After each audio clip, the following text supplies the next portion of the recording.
and welcome back to 4 Minutes. This week we take a look at which investment platforms are grabbing the highest rankings on advisor service levels. But first is your weekly news roundup brought to you by MLC Wrap.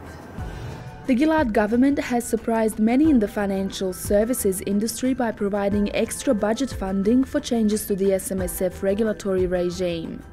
Both the ATO and ASIC will receive $40.2 million to tighten the regulations, while SMSFs will also raise $47 million over 4 years to help fund those changes.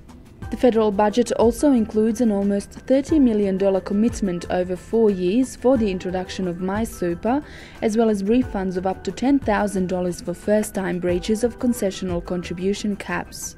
Shadow Minister for Financial Services Senator Matthias Cormann has called on the government to give those who have made previous breaches of concessional contribution caps to correct their mistake without incurring heavy penalties. The overall response to the federal budget was mixed, with the FSC chief John Brogden welcoming the changes to regulations in super, but seeking more relief on drawdown for self-funded retirees. ASFA and SPA were also critical of the changes to excess contribution cap penalties, which they said fell short of a sensible solution. In other news, the Financial Services Minister Bill Shorten announced a levy of up to $500,000 on APRA-regulated funds as a way to fund compensation for victims of the Trio Capital collapse. Some platform providers have flagged plans to develop systems for managing opt-in on behalf of planners, with AXA platform head Steve Burgess saying the building of such mechanisms would start once all the details around the requirement are known.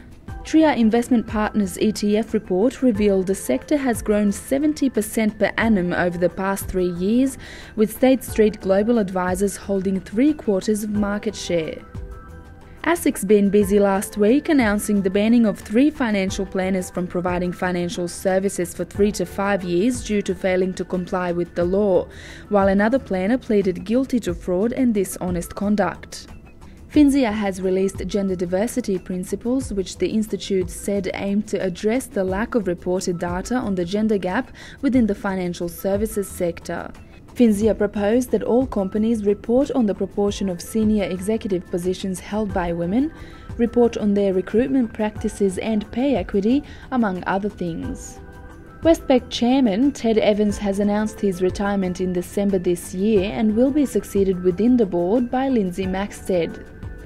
And after 8 years together in business, Kenyon Prendeville principals have announced they will go their separate ways.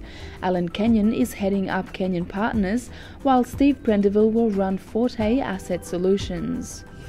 In this week's Money Management, Chris Kennedy writes about certain trends that could arise from AusSuper's arrangement with dealer groups. Caroline Munro explores the reasons and the numbers behind the ban on soft dollar benefits over $300. Fundies worried the FOFA debate is hurting managed fund inflows.